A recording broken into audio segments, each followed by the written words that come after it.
एक मेथड लिखना है जिसका नाम होगा quarters to dollar. Quarters to dollar as an input क्या लेगा, एक इंटीजर टाइप का वेरिएबल, और रिटर्न क्या करेगा, डबल टाइप का वेरिएबल।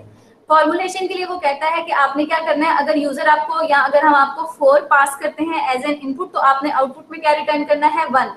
तो मतलब इसका ये हो गया कि ये 4 जो है ये एक क्वार्टर के बराबर है या इक्विवेलेंट टू 1 है। तो आप जो भी इनपुट आएगा उसको डिवाइड करके देखोगे 4 के साथ, जो भी रिजल्ट आएगा वो उसको रिटर्न कर दोगे, सेम एज 7 के केस में। तो ये हमारी बॉडी भी बन गई। तो मेथड का हेड भी पता चल गया, बॉडी भी पता चल गई, लेकिन कुछ एडिशनल चीजें ये आपने कभी भी स्किप नहीं करनी। कहता है also make sure the method only accepts positive integer arguments. Method should only accept तो हम तभी करते हैं ना जब वो हमें मिल चुका हो, फिर हम उसको वैलिडेट करेंगे और फिर कहेंगे नहीं ये रिजेक्ट है मेरी तरफ से, यानी हमने उसको इंसर्ट कर दिया। लाइक आप लोगों ने एटीएम पर गए, आपने अपना कार्ड पिन किया लेकिन आपने पासवर्ड गलत दिया तो उसने रिजेक्ट कर दिया, एक्सेप्ट नहीं किया, रिजेक्ट कर दिया, यानी उसने टेक तो कर लिया है आपका इनपुट। तो ये वाली इनपुट वैलिडेशन आपने मेथड के अंदर करनी है, मेथड के बॉडी के अंदर करनी है। वरना प्रीवियसली वो कहता था कि मेथड कॉल ही तब हो जब वो कोई पॉजिटिव नंबर हो, ऐसा है। लेकिन अब उसने एक्सेप्ट कर रिसीव कर लिया है, रिसीव करने के बाद चेक किया कि ये एक्सेप्टेबल है या नहीं है। इनपुट वैलिडेशन यहाँ पर होगी आपके मेथड के अंदर। फिर कहता है returns a negative value if, अच्छा अगर वैल्यू नेगेटिव होगी तो आपने क्या रिटर्न करना है, -999.99। ये बस इंडिकेशन सिंपल है, उससे रिसीव करवा दो। हाँ। मेन में आगे इफ में कह दो अगर उसने नेगेटिव दिया सिंपल डॉट प्रिंट करेगा। बिल्कुल बिल्कुल, लेकिन अभी हम मेन अभी तो हम अपने यूजर डिफाइंड मेथड में ना उसकी बॉडी में क्या करोगे, अगर तो वो पॉजिटिव होगा तो ये वाली कैलकुलेशंस जो भी हमने डिसाइड की डिवाइडेड बाय 4 वाली, एल्स में आपने रिटर्न करना है -999.99। ये तो सिर्फ यहाँ तक बात होगी। दूसरी बात जो सुलेमान कह रहे हैं, you should detect a negative returning value. Returning value detect कहाँ पर होगी, हाँ जहाँ पर रिटर्न हो रही है, तो वो तो मेन में रिटर्न हो रही है ना। तो फिर जो भी आउटपुट वहां से मुझे रिटर्न हुआ, मैंने उसको कैरी किया, पकड़ा, उसको देखा कि ये नेगेटिव है या पॉजिटिव है। अगर वो वैल्यू नेगेटिव है तो मैंने एसओपी में कह देना है कि that input was incorrect, otherwise हाँ। तो ये वाली जो वैलिडेशन है ये आपने मेन में करनी है, सेकंड पार्ट वाली, और जो फर्स्ट पार्ट वाली है ये आपने कहाँ करनी है, मेथड में। तो एक मेथड बना लेते हैं, करें इसके ऊपर। बाकी मेथड्स ऑलमोस्ट ऐसे ही होंगे।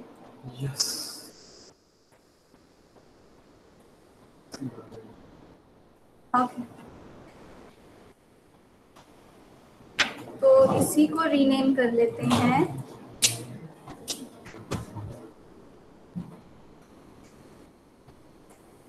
अब मुझे आप लोग लिख पाओगे। अच्छा जी, वो वाली बात भी हमें डाइजेस्ट हो चुकी ना कि मेथड हम मेन से ऊपर भी लिख सकते हैं, मेन के बाद भी लिख सकते हैं, बस मेन के अंदर मत लिखना। ये वाली बात है थी ना। ओके, आपने क्या करना है, एक मेथड बनाना है पब्लिक स्टैटिक, जो रिटर्न किस तरह की टाइप कर रहा है, डबल, और उसका नाम क्या है, क्वार्टर्स टू डॉलर्स, यही है ना। और इसने एज एन इनपुट क्या लेना है, वो हम यहाँ राउंड ब्रैकेट में लिखते हैं आर्गुमेंट। इंटीजर टाइप का कोई आर्गुमेंट मैं कहती हूँ वो आपको देता है क्वार्टर। तो ये हो गया उसका हेड। आपने कहा कि आपने लेते के साथ ही, रिसीव करते के साथ ही उसके ऊपर वैलिडेशन करनी है। आपने उसे तब ही एक्सेप्ट करना है अगर वो क्या होगा, हाँ अच्छा, अगर इसको दूसरी तरह भी लिख सकते हैं, अगर वो वाला नंबर ग्रेटर देन 3 होगा तो। हाँ जी, 3 नो ग्रेटर देन 0 ही होगा। हाँ बिल्कुल, अगर वो नेगेटिव हुआ तो फिर तो ये वाला रिटर्न कर देना। तो ये वाली बात मैं लिखने लगी हूँ। अगर वो वाला नंबर छोटा है 0 से, मतलब वो नेगेटिव है, तो अगर नेगेटिव है तो क्या रिटर्न करो, -999.99। ओके, तो ये वो बात है कि हम ना रिटर्न जरूरी नहीं है कि कोई वेरिएबल ही करें, हम कभी वैल्यू भी लिख सकते हैं। अभी हमने वैल्यू लिखी है ना। ओके, तो अगर वो वैल्यू नेगेटिव, अगर क्वार्टर जो है वो इनपुट जो है वो नेगेटिव नहीं है तो क्या होगा, रिटर्न कर दे। अब ये सुलेमान छोटा करके लिख रहे हैं हम। अब देखो क्लास को समझ आती है कि नहीं। हमने रिटर्न करना है, क्या रिटर्न करना है भाई, कैलकुलेशन करनी है। कैलकुलेशन में क्या करना है, हाँ, तो वो हम डायरेक्ट यहाँ पे भी लिख सकते हैं, क्वार्टर डिवाइडेड बाय 4। तो हम रिटर्निंग के वक्त कोई एक्सप्रेशन भी लिख सकते हैं। ये एक्सप्रेशन है ना, मैथमेटिकल एक्सप्रेशन, कोई कैलकुलेशन हो रही है तो हम रिटर्न के वक्त कोई वेरिएबल भी लिख सकते हैं, लाइक वेरिएबल की वैल्यू भी लिख सकते हैं, एक्सप्रेशन भी लिख सकते हैं, या आप ऐसा करो कि कोई वेरिएबल बना लो इंटीजर टाइप, डबल टाइप का, और उसके अंदर सेव करा, लेकिन अब बड़े हो गए हम कहते हैं कि नहीं, हमने मेमोरी नहीं जाया करनी, हम इसे ऐसे रिटर्न करा देते हैं। तो ये सब कुछ एडजस्ट होगी बात। अब मुझे बस ये बता दो कि इसका रिजल्ट क्या आएगा। अगर यूजर ने 7 इनपुट किया तो 7 डिवाइडेड बाय 4 क्या रिजल्ट देगा यहाँ पर? 1.75। ओके, क्वार्टर की डेटा टाइप है इंटीजर और 4 भी जो है वो नॉन डेसिमल ही है। अगर दोनों वाले ऑपरेंड्स इंटीजर डेटा टाइप के होंगे तो आपका कंपाइलर रिजल्ट भी इंटीजर में बनाएगा। ये लैब 4 की प्रैक्टिस अगर आपको याद हो तो मैम उसने अब रिटर्न में देना है, तो रिटर्न वाली जो दिया वो पावर में जाएगा। हाँ, आप सही कह रहे हो। कहता है कि अगर यहाँ पर रिजल्ट हमने कहा कि 1.75 नहीं, मैं कहती हूँ और कंपाइलर ऐसा ही करता है, वो 1.7 नहीं बनाता, वो बनाता है 1। तो रिटर्न के वक्त कहेगा कि नहीं यार मुझे तो डबल डेटा की चीज रिटर्न करनी है। वो क्या करेगा, उसी वाले 1 के साथ 0.0 लगाएगा, सिर्फ उसकी नेचर बदलने के लिए। तो 7.5 का लॉस तो फिर भी हमारा हो गया है ना। तो उससे बचने के लिए हम किसी एक ऑपरेंड को डबल बना देते हैं, तो इसके साथ 0.0 लगा देते हैं। याद है जो वेरी फर्स्ट मैंने असाइनमेंट दी थी 25% फाइंड करने वाली, तो काफी बार 0 आ रहा है। उस वक्त मैंने कहा था इसको होल्ड ऑन करो, इसको बाद में बताऊं। अब वो इसी वजह से हुआ था क्योंकि दोनों ऑपरेंड्स जो थे हमारे इंटीजर डेटा टाइप के थे, और अगर हमारा कोई एक ऑपरेंड, लाइक उसमें से मैंने कहा था किसी एक को डबल में कन्वर्ट कर लो, ऐसा ही किया था ना हमने। मल्टीपल वेज है। चलो अभी मैं कहती हूँ कि किसी एक को आप डेसिमल में चेंज कर लो। तो अब ये वाला पोर्शन डबल का है, तो अब देखो कंपाइलर पता है कैसे वर्क करता है, दोनों ऑपरेंड्स की मेमोरी देखता है। इंटीजर की मेमोरी 4 या 8? 4। और डबल की 8 लेट से। और ये वैसे सिस्टम टू सिस्टम भी वेरी करता है, लेकिन अगर लेट से इंटीजर की मेमोरी थोड़ी होती है, डबल की मेमोरी ज्यादा होती है, तो जिस वाले की मेमोरी ज्यादा होती है ना, रिजल्ट उस टाइप का बनाता है। तो अब के केस में 1.75 ही बनाएगा, ठीक है। तो इसलिए मैं कहती थी कि किसी एक ऑपरेंड को डबल टाइप का बना दो, तो हमने सेकंड वाले ऑपरेंड को डबल टाइप का बना दिया, तो 1.7 ही यहाँ पर बनेगा और 1.75 ही रिटर्न होगा। बिल्कुल, शाबाश, ठीक है। तो हमने, मेरा ख्याल है इसके अंदर यही करना था। तो देखो छोटा सा किया, लेकिन इसमें कोई लंबी चौड़ी बातें नहीं किया। अब हमने कोई अलग वेरिएबल नहीं बनाया, उसमें कैलकुलेशन करके साइन नहीं की, डायरेक्ट रिटर्न कर दिया। तो आप लोग भी अब देखोगे अपनी प्रैक्टिसेस में आप भी ऐसे शॉर्टकट ही यूज करोगे। पब्लिक स्टैटिक, अब क्या करना है जी,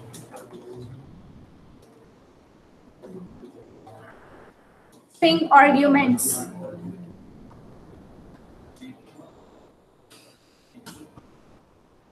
हमें इनमें कोई प्रॉब्लम है? लाइक आपने वो यूजर डिफाइंड वाला मेथड बना लिया, अब हम जो उसका बिल्ट इन है, जो बाय डिफॉल्ट हमने यूज करना है, मेन के ऊपर काम करने लगे। तो मेन में उसने क्या कहा था, यूजर से डेटा लेना है।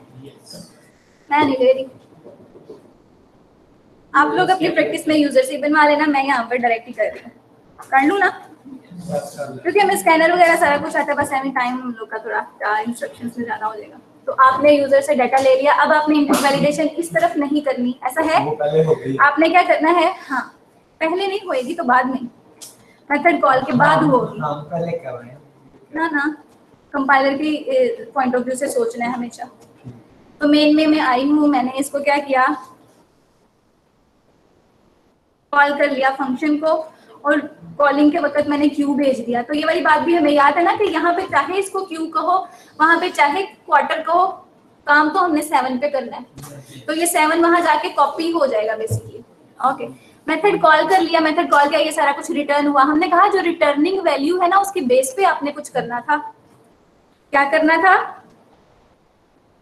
हाँ, स्टोर करवाना है। तो रिटर्निंग वैल्यू जिस टाइप की है ना, उस टाइप का वेरिएबल बनाना।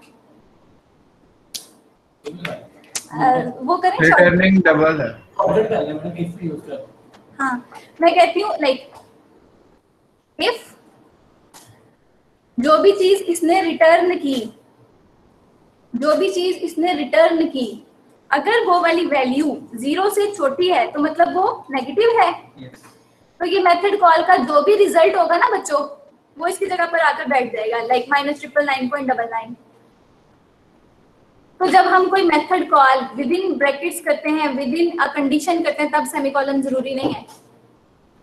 यहाँ पे कंफ्यूज तो नहीं हो गया आप लोग? बाकी बच्चे लाइक मैंने मेथड कॉल के बाद सेमीकोलन एक बार समझाना ये वाला। जी बेटा आप क्या कह रहे हो? रिपीट कर दे। रिपीट लाइक मैं चाह रही हूँ कि हमने क्या करना था, चलो पहले मैनुअली कर लेते हैं फिर शॉर्टकट करेंगे। हमने क्या करना था, ये वाला मेथड कॉल किया, हमने कहा इस मेथड में जो भी वैल्यू रिटर्न करनी है उस वैल्यू की बेस पे हमने कोई डिसीजन मेक करना है।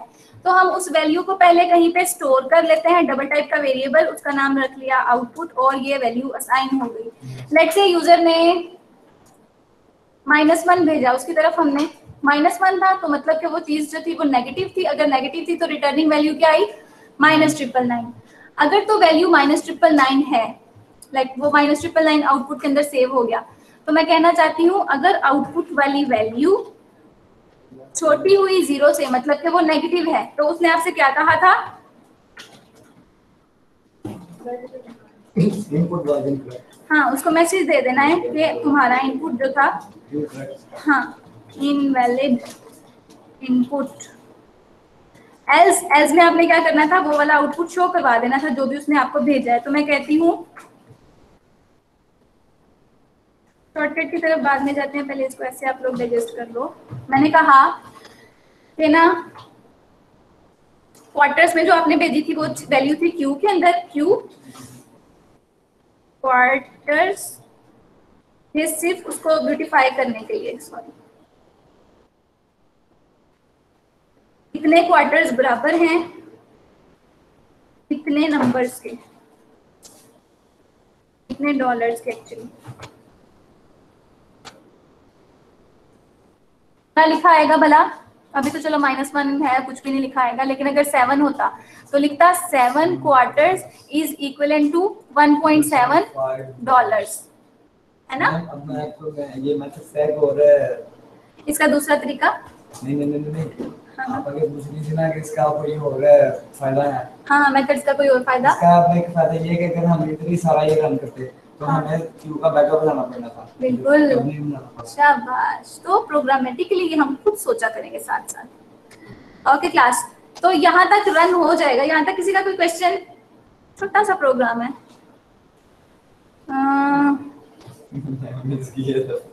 एकदम ये सारे देख के डर लगा।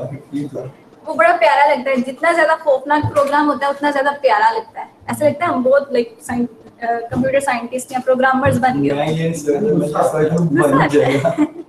मुझे तो गुस्सा आता है, इतना लंबा बोर्ड देख के बंदे बना दी, इतना सा बोर्ड। सही बात है, वो बंदा जो है वो परेशान हो जाता है 2 घंटे। आपने बोला क्या है, इतना सारा कोड देख के रन इतना सा करना होता है क्या? नहीं, मैं कह रहा हूं कि ये स्टेटमेंट लंबी देख के होता है, स्टेटमेंट कितनी लंबी और कॉम्प्लिकेटेड कोड इतना सा निकलता है।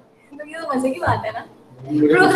प्रोग्रामिंग तो है, प्रोग्राम्स है इसलिए कि हम चीजों को ऑटोमेट कर सकें।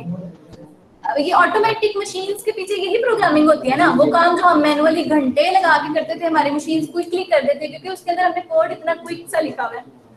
लिखा भी है। हाँ, तो बस आपने लिखा और आपके पास जितने भी आपके सॉफ्टवेयर यूजर्स होंगे वो आपको दुआएं देंगे।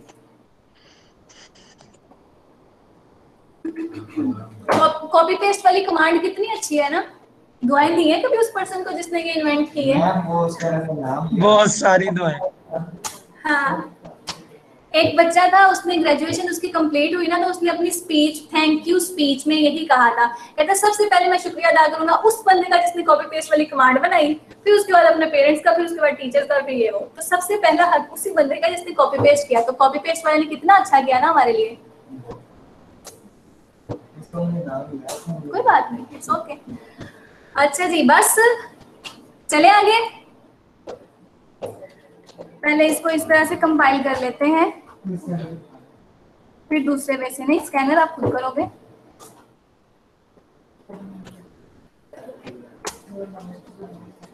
तो इसके बाद इसको बस शॉर्टकट करके लिखेंगे, मजीद शॉर्ट। इनपुट वाज इनवैलिड, ठीक हो गया ना ये? अच्छा जी, मैं क्या चाह रही हूँ बच्चों, जो लाइक आप लोग जो पूछ रहे थे कि इस बात को रिपीट करें, मैं कहती हूँ कि ये वाला जो आउटपुट है ना, जो यहाँ पर रिटर्न होना है, इसको मैं किसी वेरिएबल में नहीं सेव करवाती, डायरेक्टली यूज कर लेते हैं। जब आप पूरे प्रोग्रामर्स बन जाओगे ना, आपको पता है लाइन ऑफ कोड्स के हिसाब से भी पेमेंट्स होती हैं। जितने आपके प्रोग्राम के कोड लाइक लाइंस ज्यादा होंगी ना, उतना आपका प्रोग्राम कम एफिशिएंट होगा। जितनी आपको लाइंस कम एग्जीक्यूट करनी पड़ेगी, उतना आपका प्रोग्राम ज्यादा एफिशिएंट होगा। तो हम ना ये वाली लाइन यहाँ से कट करना चाहते हैं। हम कहते हैं कि कोई और वेरिएबल मत बनाओ, मेमोरी हमारी जाया ना करो। तो इसकी जगह पर हम इसको डायरेक्टली रख देंगे आउटपुट की जगह पर यहाँ। तो जो भी चीज आउटपुट में जा रही थी ना, वो अब यहाँ पर पड़ी हुई है। बात वही है, बस एक स्टेटमेंट कम हो गया, थोड़ा सा एफिशिएंट हो गया। हमने एक और मेमोरी ब्लॉक नहीं खरीदा। हाँ, जगह खरीदने के मुताबिक हो गया ना, हमने कोई प्लॉट नहीं खरीदा है, हमने हवा में किला खड़ा कर लिया है। तो आपने इसमें डायरेक्टली उसका आउटपुट यूज कर लिया, भाई क्या है। ठीक है, तो इसको करके देख लेते हैं, कोई मसला तो नहीं। ये लेक समझ आ गया ये हमने क्या किया है। आउटपुट की जगह वो आएगा क्वार्टर्स टू डॉलर्स। डॉलर्स क्या होगा, क्योंकि आउटपुट हमने वो आपको क्या दिया। ओके, यस, शाबाश, थैंक यू। तो भाई हमने उसके अकॉर्डिंग, अब क्योंकि आउटपुट उसके लिए कोई सिंबल ही नहीं है, तो हमने जस्ट यही वाली चीज वहां पर भी लिख दी। तो भाई आप लोग भी एडिट कर लो जो साथ कर रहे हैं मेरे साथ, ऑल दो आप लोग यकीनन आगे ही हो।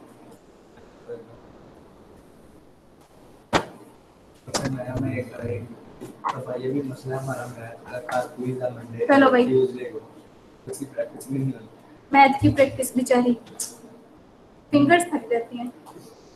मैथ की बात नहीं कर रहा। अच्छा भाई ये देखें, अच्छा मैथ की प्रैक्टिस नहीं करते? नहीं, आप इसकी नहीं करेंगे, इसकी करनी पड़नी है ना, ये इसका क्लिक है। ओके, अच्छा भाई ये आप लोगों ने ऑब्जर्व कर लिया ना, दोनों तरीकों से हमने देखकर लिख लिया, शॉर्टकट भी कर लिया, तो हमारा वर्किंग सेम है। तो एफिशिएंट वन कौन सा है, वे वन या वे टू? Way to. तो हम इस तरह से प्रोग्राम लिखा करेंगे इंशाल्लाह। अब हमारे अच्छा बाकी वाले टास्क के ऊपर